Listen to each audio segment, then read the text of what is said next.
परम सत्कार्यो गुरु प्यारी सात संगत जी राधा स्वामी जी। संगत जी, आज हजूर जी ने हैदराबाद में सत्संग के दौरान संगत को एक चैलेंज दिया है और 3 ऐसी साखियां सुनाई है जो आपको सोचने पर मजबूर कर देगी। इसीलिए ये छोटी छोटी 3 साखियां जरूर सुन लेना जी। आज क्या चैलेंज दिया वो भी आपको इस वीडियो में बताएंगे जी। चैलेंज सुनते ही संगत एक दूसरे के मुंह की तरफ देखने लगी थी जी। लेकिन उससे पहले संगत जी, जैसा कि पहले ही आज हैदराबाद के सत्संग का वीडियो हम अपलोड कर चुके हैं और उस वीडियो में हम ये बताना भूल गए थे कि आज हजूर जी ने कौन सी बानी ली थी।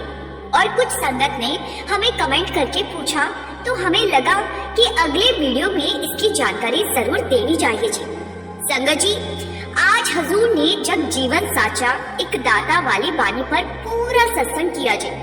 आज के सत्संग में एक खास बात ये रही कि हजूर जी ने पहली बार सत्संग के दौरान 3 अलग अलग छोटी छोटी साखियां सुनाई जी और साथ ही संगत को एक चुनौती यानी कि चैलेंज भी दिया जी। ये 3 साखियां आज हजूर जी ने बताई और जो चैलेंज संगत को दिया गया वो आपके साथ शेयर करने के लिए हमने ये अब फिर से एक और नया वीडियो बनाया है जी। संगत जी से मेरी हाथ जोड़कर विनती है कि बड़े ध्यान से सुनना जी। ये सब कुछ आज हैदराबाद में संगत के सामने हजूर ने रखा जी। सबसे पहले तो सारी संगत का संगत के अपने चरण रूहानी सफर पर स्वागत है जी। संगत जी, एक सूचना ये भी है कि परसों जिन भाई बहनों को हैदराबाद में पर्ची मिली थी, कल हजूर जी उन्हें सुबह 10 बजे नामदान की बख्शिश देंगे। यानी कल हैदराबाद में नामदान का कार्यक्रम होगा जी। अब आइए सबसे पहले बात करते हैं उस चैलेंज की जी जो हजूर जी ने आज संगत को दिया। हजूर जी ने कहा, अगर हम सिर्फ 1 महीना पूरे ढंग से रोजाना तय समय पर 2 घंटे सिमरन और 2.5 घंटे भजन करें तो मन को उसकी आदत पड़ जाएगी। उसके बाद मन खुद ही उस समय पर सिमरन के लिए खींचने लगेगा। मतलब हजूर जी ने संगत को 30 दिन का एक चैलेंज दिया, सिर्फ 30 दिन। अगर संगत इस चैलेंज को एक्सेप्ट कर लेती है तो हजूर जी ने कहा है कि हमारा मन अपने आप हमारा गुलाम बनने लगेगा। संगत जी, अपने जीवन के 70-80 साल में से अगर हम ये 30 दिन भी अपने गुरु के कहने पर ना दे सके तो फिर हमारा परमार्थ में आना ही व्यर्थ है जी। अब सवाल ये है कि क्या हम सब इस चुनौती को स्वीकार करके 1 महीना पूरी निष्ठा से भजन सिमरन करेंगे? इसका जवाब हमें अपने आप में ही खोजना होगा जी। संगत जी, इसके बाद हजूर जी ने जो 3 साखियां सुनाई जी, उनमें पहली साखी इस प्रकार थी जी। हजूर जी ने कहा कि एक व्यक्ति था जो सरकारी नौकरी करता था। उसे सरकार की तरफ से आदेश मिला कि उसे किसी जगह जाकर लोगों को एक विशेष विषय पर जागरूक करना है और भाषण देना है। उसने आदेश मान लिया। जब वहाँ कार्यक्रम होने वाला था, आयोजकों ने उसके लिए सब व्यवस्था कर दी, यहाँ तक कि उसके लिए हवाई जहाज की टिकट तक बुक कर दी। जब वो एयरपोर्ट पहुंचा तो वहाँ 5-6 लोग उसे रिसीव करने के लिए खड़े थे। उन्होंने उसका स्वागत किया, फूल मालाएं पहनाई। फिर जब वो कार्यक्रम स्थल पर पहुंचा तो उसके लिए ऊंची और सम्मानजनक कुर्सी भी सजाई गई थी। उसने वहाँ बहुत अच्छा भाषण भी दिया। अगले साल भी ठीक यही क्रम दोहराया गया। फिर तीसरे साल तक उसकी वही ड्यूटी लगती रही। लेकिन तीसरे साल जब उसकी रिटायरमेंट हो गई तब स्थिति बदल गई। अब सरकार की तरफ से उसके लिए कोई जिम्मेदारी नहीं थी। फिर भी उस संस्था ने जो कार्यक्रम आयोजित कर रही थी उसे न्योता भेजा कि आप हर साल की तरह इस बार भी आइए और लोगों को मार्गदर्शन दीजिए। उस व्यक्ति ने सोचा कि शायद इस बार आयोजकों के पास पैसे नहीं है, इसीलिए उन्होंने टिकट नहीं भेजी। उसने अपने खर्चे पर हवाई जहाज का टिकट लिया और कार्यक्रम जाने के लिए निकल पड़ा। लेकिन जब वो एयरपोर्ट पहुंचा तो उसने देखा कि इस बार कोई भी उसे लेने नहीं आया। ना स्वागत करने वाला था, ना फूल मालाएं पहनाने वाला था, ना कोई रिसीव करने वाला था। किसी तरह खुद ही वो वहाँ पहुँचा तो जहाँ पहले उसे ऊंची और सम्मानजनक कुर्सी पर बैठाया जाता था, अब उसे साधारण कुर्सी पर बैठा दिया गया। तभी उसके दिल में ये बात गहराई से उतर गई कि असल सम्मान उसकी शख्सियत का नहीं था, बल्कि उसके पद और ओहदे का था। जब तक उसके पास पद और अधिकार थे, लोग उसकी कद्र करते रहे। जैसे ही वो ओहदे से अलग हुआ, उसकी महत्ता भी कम हो गई। हजूर जी ने इस साखी से समझाया कि अक्सर हम ये सोचने लगते हैं कि हमारी बहुत इज्जत है, हमारी बहुत चलती है, लेकिन वास्तव में ये सब हमारे पैसे, पद और बाहरी पहचान की वजह से होता है, और यही हमारे अहंकार की वजह बनता है। इसके बाद हजूर जी ने अहंकार पर एक और प्रसंग सुनाया जाए। हजूर जी ने कहा, एक व्यक्ति था जिसने बहुत साधना की थी। वो फकीर बन चुका था, परंतु भक्ति करते करते कभी कभी मन में भक्ति का भी अहंकार आ जाता है। हजूर जी ने कहा, जब सिद्धियां आ जाती है तो वो घमंड का कारण बन जाती है। एक दिन वो साधक कहीं जा रहा था कि अचानक ऊपर से एक कौवा आया और उस पर बीट कर दी। अब ये देखकर उसे बहुत ही गुस्सा आ गया। गुस्से में उसने अपनी सिद्धि का प्रयोग किया और उस कौवे को मार गिराया। यही उसका घमंड था जिसे वो काबू में ना रख सका। हजूर जी ने कहा, सोचो, इतनी साधना और भक्ति का क्या लाभ यदि हम अपने मन के अहंकार को ही जीत ना पाए। फिर हजूर जी ने काम विषय पर भी एक साखी सुनाई। ये वही साखी थी जिसे अक्सर बाबा जी भी सुनाते हैं, लेकिन हजूर जी ने इसे एक नए ढंग से समझाया। हजूर जी ने कहा, एक राजा था जिसने बहुत भक्ति की थी।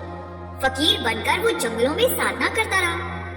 जब एक दिन शहर की तरफ जाने लगा तो रास्ते में नदी पार कर दी थी। एक नाव वाले से पूछा, जो कि एक मछुआरा था, तो वो कहने लगा, मैं तो रोटी खा रहा हूँ, लेकिन मेरी बेटी आपको नदी पार करवा देगी। साधु जिसने कई साल तपस्या की थी उस नाव में बैठ गया। वो साधक सिद्धियों का धनी था। नाव में मछुआरे की लड़की को देखकर वो कहने लगा, मेरे साथ चल। तो मछुआरे की लड़की ने कहा, नहीं, मेरे अंदर तो मछलियों की बदबू आती है। साधु ने अपनी शक्तियों का प्रयोग किया और उस मछली की बदबू को खत्म कर दिया। उसी तरह सिद्धि से पानी को सुखा दिया और यहाँ तक कि अपनी शक्ति से सूर्य के आगे बादल कर दिया। हजूर जी ने कहा, उस साधक का इतने तप करने के बाद वापस समाज में आते ही यहाँ की चकाचौंध में मन फिर से भटक गया। तो क्या फायदा इस तप का? हजूर जी ने कहा, हमें अपने अंदर से 5 विकार, काम, क्रोध, लोभ, मोह, अहंकार को निकालकर बाहर करना ही पड़ेगा। नहीं तो ये विकार बार बार हमारे परमार्थ के रास्ते पर रुकावट बनेगी और मन कभी काबू में नहीं आएगा। फिर हजूर जी ने कहा, शास्त्रों के अनुसार तो 5 विकार यानी 5 रोग है, लेकिन आजकल तो एक छठा रोग भी हम सब में गहराई से समा चुका है और वो है मोबाइल का नशा। अब कुल 6 रोग से हम पीड़ित हो चुके। उन्होंने कहा, आज हम दिन रात मोबाइल हाथ में पकड़े रहते, रात भर मोबाइल चलाते रहते। रात को बिस्तर पर लेटने के बाद भी हाथ में मोबाइल होता है। संगत जब आकर कहती है, हमारा ध्यान भजन सिमरन में नहीं लगता, हम 2.5 घंटे भजन सिमरन नहीं कर पाते। भाई, मन कहाँ से टिकेगा? पूरा दिन तो हम मोबाइल देखते रहते हैं, फिर जब ध्यान पर बैठते हैं तो वही सब आंखों के आगे आने लगता है। हजूर जी ने ये भी कहा, जब हमारे बच्चे मोबाइल पकड़ते हैं तो हम तुरंत कह देते हैं, छोड़ दो मोबाइल, इतना मोबाइल इस्तेमाल नहीं करना चाहिए। लेकिन जरा सोचिए, क्या हमने खुद मोबाइल छोड़ा? अगर हमें दूसरों को समझाना है तो पहले खुद को सुधारना पड़ेगा। जब तक हम स्वयं इन आदतों से बाहर नहीं निकलेंगे, तब तक हमारी बात का असर दूसरों पर नहीं होगा। हजूर जी ने जोर देकर कहा कि दूसरों को समझाना और ज्ञान देना बहुत ही आसान होता है, लेकिन असली चुनौती खुद को बदलने की है। हम खुद को तो बदलते नहीं और उम्मीद करते हैं कि दूसरे हमारे कहने पर बदल जाए। संगत जी, आज जब हजूर जी स्टेज पर आए और उन्होंने चारों तरफ नजर डाली, सत्संग शुरू किया, तो उनके चेहरे पर एक हल्की सी शिकन साफ दिखाई दे रही। ऐसा लग रहा था कि जैसे उनके मन में कहीं ना कहीं ये सवाल है कि हम बार बार उनकी बात सुनते हैं लेकिन मानते नहीं हैं। फिर भी उन्होंने पूरे धैर्य और शांति के साथ सत्संग किया जी, हर पहलू को खोलकर समझाया जी। संगत जी, आपको याद ही होगा, सबसे पहले डेरा में 4 मई को हजूर जी ने मित्र तेरा कोई नहीं संज्ञान बानी पर सत्संग किया था जी। दूसरा सत्संग 28 मई को हुआ जब पाकिस्तान का हमला हुआ था जी। उस दिन उन्होंने एक ओंकार सतनाम करता पुरब पर सत्संग किया जी। फिर सोलन में उन्होंने सत्संग किया जी, जहाँ मित्र तेरा कोई नहीं संज्ञान बानी ही ली। उसके बाद प्रोर में सत्संग हुआ जी, जहाँ उन्होंने धाम अपने चलो भाई पराए देश क्यों रहना शब्द लिया। और 5वां सत्संग आज हैदराबाद में हुआ जी, जहाँ उन्होंने तीसरी पातशाही की बानी जग जीवन साचा एको दाता को आधार बनाकर सत्संग किया जी। आज हजूर जी ने सत्संग का ढंग भी बदल दिया। पहले महाराज जी या बाबा जी सत्संग के दौरान एक एक पंक्ति लेते थे, पाठ करने वाला भाई एक पंक्ति पढ़ता और फिर महाराज जी या बाबा जी उस पर सत्संग करते। अंत में जो शेष पंक्तियां रह जाती वे सब एक साथ पढ़ दी जाती थी। लेकिन हजूर जी ने सत्संग का पूरा पैटर्न ही बदल दिया और नए अंदाज में संगत को संदेश दिया जी। आज हजूर पहले बानी का एक लंबा हिस्सा पढ़वाते और फिर उस पर विस्तार से चर्चा करते हैं। इसके बाद पुनः बानी का थोड़ा बड़ा भाग पढ़वाते हैं और उस पर भी गहराई से विचार करते हैं। इस तरह एक ही शब्द को 3-4 हिस्सों में बांटकर पाठ करवाया जाता है और हर भाग पर भी समझाते हैं। समय तो उतना ही लगता है, लेकिन संगत के लिए हर पंक्ति का अर्थ स्पष्ट हो जाता है जी। बहुत सी संगत ने अब तक हजूर जी का सत्संग सीधे तौर पर सुना भी नहीं होगा। हजूर जी जब सत्संग करते हैं तो किसी एक पहलू को पकड़कर उसे पूरी तरह खोलकर समझाते हैं। वही बातें जो बाबा जी अपने समय में कहा करते थे, वही हजूर जी भी कहते हैं। फर्क केवल ये है कि बाबा जी अपने युग के अनुसार समझाते हैं। उस समय सोशल मीडिया जैसी बातें उतनी प्रासंगिक नहीं थी, लेकिन आज की अगर बात करें तो सोशल मीडिया और मोबाइल सच में 5 विकारों के बाद 6ठा विकार बन चुका है जी। और इसीलिए हजूर जी अपने हर सत्संग में हमें मोबाइल का उतना ही इस्तेमाल करने की सलाह देती है जितना जरूरी हो। सच ये है कि हजूर जी से बचकर रहना आसान नहीं है जी।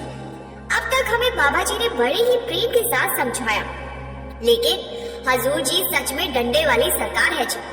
जब बड़े महाराज जी कहते थे कि आने वाला सख्त होगा, डंडे वाला होगा, तो हमें लगा था कि बाबा जी सख्त होंगे, लेकिन बड़े महाराज जी का इशारा हजूर जी की तरफ था जी। और आज हम देख ही सकते हैं कि हजूर जी को जहाँ सख्ती करनी पड़ती है, हजूर जी जरूर करते हैं जी। संगत जी, हम जैसे जिद्दी लोगों के लिए ऐसे गुरुओं की बहुत जरूरत होती है, क्योंकि हम तो एक कान से सुनकर दूसरे से निकाल ही देते हैं। और बाबा जी ये बात जानते हैं कि संगत का ध्यान सत्संग में 15-20 मिनट से ज्यादा नहीं टिकता। 15 मिनट के बाद हमारा शरीर भले ही पंडाल में बैठा होता है, लेकिन हमारा मन हमें पूरी दुनिया की सैर करवा रहा होता है। हमें पता ही नहीं चलता कि बाबा जी सत्संग में क्या समझा रहे हैं। एक बार किसी ने बाबा जी से पूछा कि आज कितनी संगत ने आपका सत्संग सुना, तो बाबा जी का जवाब था 20 से 25 लोगों ने आज सत्संग सुना। अब सवाल पूछने वाला हैरान रह गया और कहने लगा कि बाबा जी, लेकिन पंडाल में तो लाखों संगत बैठी थी। बाबा जी ने कहा, लेकिन सत्संग सुनने वाले तो 20-25 ही थे, बाकी सब तो बाहर घूम रहे थे। किसी के दिमाग में उसकी दुकान तो किसी के दिमाग में उसकी नौकरी चल रही थी। संगत जी, हम सोच लेते हैं कि बाबा जी को कौन सा पता चलेगा कि हम सत्संग सुन रहे हैं या नहीं। लेकिन हम ये भूल जाते हैं कि जो हमारे सामने स्टेज पर बैठे हैं वो कोई साधारण इंसान नहीं है जी। उन्हें हमारे बारे में सब पता होता है जी। हम अपने आप से तो झूठ बोल सकते हैं, खुद को धोखा दे सकते हैं, लेकिन अपने गुरु को धोखा नहीं दे सकते जी। गुरु सब जानते हैं। और अब तो वैसे भी डंडे वाली सरकार आ चुकी है। अब तो हमारा बचना वैसे भी मुश्किल है। कुछ महीने पहले की बात है, शायद इसी साल जनवरी की बात है। सत्संग के बाद हजूर जी डेरा की कैंटीन नंबर 4 में गए। वहां देखा कि टाइलें टूटी पड़ी है। उन्होंने तत्काल कहा, इन्हें तुरंत के तुरंत ठीक करवाओ। ऐसा ना हो कि मैं कहकर चला जाऊं और ये महीनों यूं ही पड़ी रहे। जिस काम को कह दिया जाए वो तुरंत होना ही चाहिए। और यही शक्ति के केवल व्यवस्था में ही नहीं, बल्कि भजन सिमरन और साधना के मामले में भी दिखाते हैं। अगर कोई सोचता है कि मैं भजन सिमरन नहीं करूंगा तो कोई बात नहीं, तो ये बिल्कुल गलत है। हजूर जी साफ कह देते हैं, तुम केवल परमार्थ पर ध्यान दो, स्वार्थ की चिंता मत करो, उसका ध्यान मैं स्वयं रख लूंगा। यहाँ पर उनकी वाणी और भी स्पष्ट है। बाबा जी कहा करते थे, परमार्थ भी बनाऊंगा, स्वार्थ भी संभाल लूंगा। लेकिन हजूर जी ने दिशा ही बदल दी। वे कहते हैं, तुम सिर्फ परमार्थ का काम करो, स्वार्थ मैं अपने आप पूरा कर दूंगा। यही वही बात है जो कभी बड़े महाराज जी कहते थे जी, तू मेरा काम कर, मैं तेरा काम कर दूंगा। हजूर जी भी वही बात आज एकदम साफ शब्दों में कह रहे हैं जी। संगत जी, परसों पहले दिन जब हजूर जी हैदराबाद पहुंचे तो एयरपोर्ट पर उन्हें रिसीविंग करने के लिए जोनल सेक्रेटरी और सिक्योरिटी टीम गई हुई थी जी। वहां से सीधे कोठी पहुंचे और फिर बिना देर किए सबसे पहले लंगर में गए जी। उन्होंने संगत को दर्शन दिए जी, प्रसाद पर दृष्टि डाली जी। इसके बाद वे पैदल ही कैंटीन गए और वहां भी संगत को दर्शन दिए जी। लोगों के चेहरे पर खुशी साफ झलक रही थी जी। हालांकि हैदराबाद की संगत उतनी विशाल नहीं थी जी, जितनी अक्सर डेरा में या नॉर्थ इंडिया के सेंटरों में देखने को मिलती है जी। लगभग 1 लाख संगत ने आज हजूर जी का सत्संग सुना जी। वहाँ का माहौल बहुत ही पवित्र और सुखद था जी। हर कोई अपार आनंद में डूबा हुआ था। अब आगे की बात करें तो संभावना है कि बाबा जी बेंगलोर भी पधारेंगे जी। तारीख कब होगी ये किसी को नहीं पता जी, क्योंकि ये प्राइवेसी की बात है जी। लेकिन इतना निश्चित है कि बाबा जी वहाँ जरूर आएंगे, क्योंकि बेंगलोर में नया और बहुत बड़ा सत्संग घर बन रहा है जी। पुराना सत्संग घर शहर से थोड़ा बाहर बना था, लेकिन अब वहाँ पूरा इलाका आबाद हो चुका है जी। इसीलिए नई जगह चुनी गई है जी और वहाँ तेजी से काम भी चल रहा है। पंजाब, हरियाणा और हिमाचल से भी बड़ी संख्या में सेवादार वहाँ सेवा कर रहे हैं जी। संगत जी, कल के वीडियो में मैं आपके साथ एक विशेष घटना साझा करूंगी जी। सत्संग के दौरान एक व्यक्ति रो पड़ा और उसने हजूर जी से ऐसी बात कही कि हजूर जी ने उसे तुरंत कोठी बुलाया जी। उन्होंने स्वयं कहा, भाई सीधे कोठी आ जा। वहाँ उसके प्रश्नों के उत्तर दिए गए। पूरी घटना कल मैं आपको विस्तार से बताऊंगी जी। इसीलिए आप सभी से मेरा अनुरोध है कि संगत के अपने इस चैनल रूहानी सफर को सब्सक्राइब जरूर कर लीजिए जी। और अब जाते जाते एक छोटी सी बेनती है जी कि कमेंट में राधा स्वामी जी जरूर लिखा कीजिए जी। गुरु प्यारी साध संगत जी, राधा स्वामी जी।